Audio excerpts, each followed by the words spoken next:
ang gusto ko lang tanungin ang NEDA, kasi malinaw na yung DA, inamin na last meeting na sinasabi nila na nakinabang importer. Sinabi ito ni Yusek Asis Perez. So, ang NEDA, ano ba ang purpose? Bakit ninyo pina-approve kay Presidente yung EU62?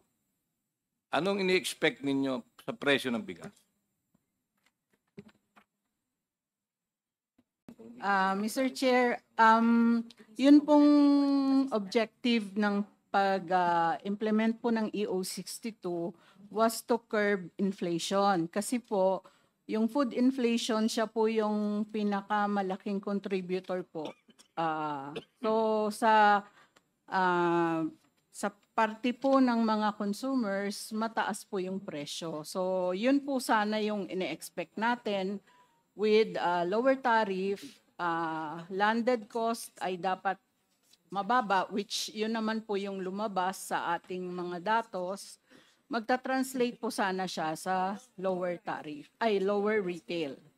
Pero sa mga datos pong nakolekta, hindi po ganun ang nangyari.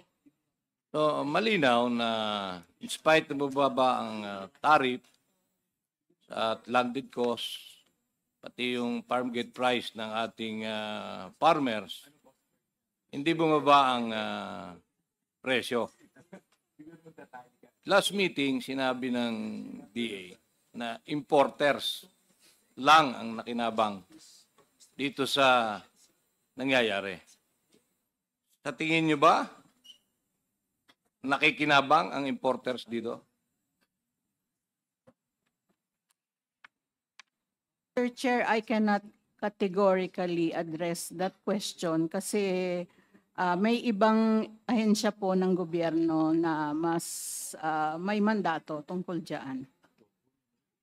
Kasi dahil sa inyong EU62 na yan tinututulan namin dati, pinilit nyo ibaba ang tariff from 35 to 15%. Na ang aming ine-expect nga dyan, hindi rin naman bababa ang presyo at maapektuhan yung ating farmers, which is yun ang nangyari.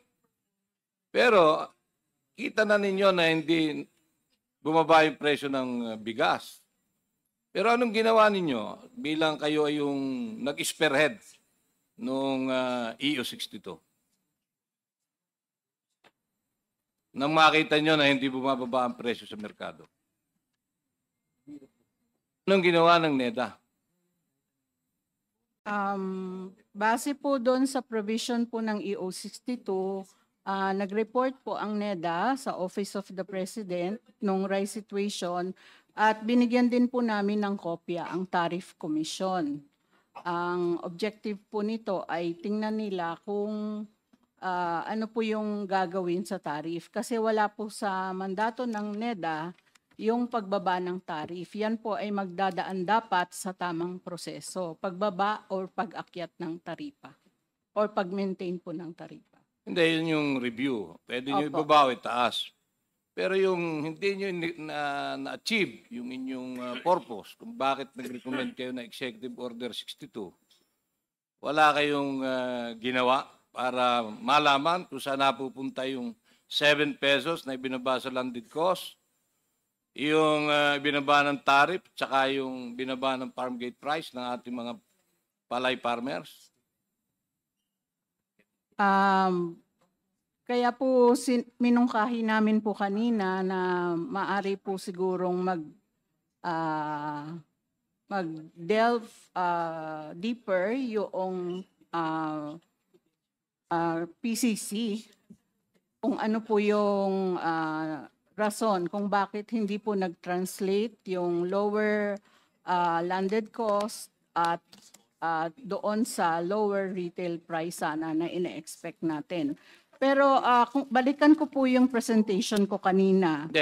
Hindi. Yung presentation nyo, sabi nga, ang pinag-uusapan natin dito, Mr. Chair, sa presentation nyo, parang ginajustify ninyo na kung bakit hindi bumaba yung presyo ng bigas sa merkado.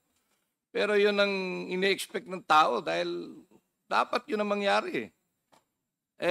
Ngayon, kaya yung DA sinabi na posible na importers. Kayo, ayaw niyong aminin. Kasi kung hindi niyo aaminin, walang mangyayari sa atin dito. Dahil pilit na mag-justify nyo, hindi na nga nangyari yung ine-expect nyo. So, dapat, ang ating tutukan, itong mga importers na posibleng totoong siya ang nakikinabang dito. Ngayon, Mr. Chair, meron tayong, kung ang nakikinabang ay ang mga importers, hindi ito mangyayari kung hindi dalawa o higit pa ang nagsasabuatan. Dahil base sa datos na inireport mo, Ma'am Yeba, Director Yeba, 3.2 million metric tons ang stocks natin. Tumaas, naging 83 days from 60 days. So, ibig sabihin, napakarami nating bigas. Nasaan yung mga bigas na yan? Tinatago ba yan? Inalam nyo ba? Alam nyo na ganun karami ang bigas. Inalim nyo ba kung nasaan yung bigas na yan? Nagkaroon ba man lang kayo ng move na tingnan o paimbestigahan? Considering na kayo failure yung inyong executive order na pinapurmahan kay Presidente, napahiya ang Presidente niya. Lahat nagsasabi, bababa ang presyo with your recommendation. Pero walang nangyari. So, naniniwala ako, Mr. Chair, na merong sabuatan. Kung makikita dito sa top 10 importers, Mr. Chair,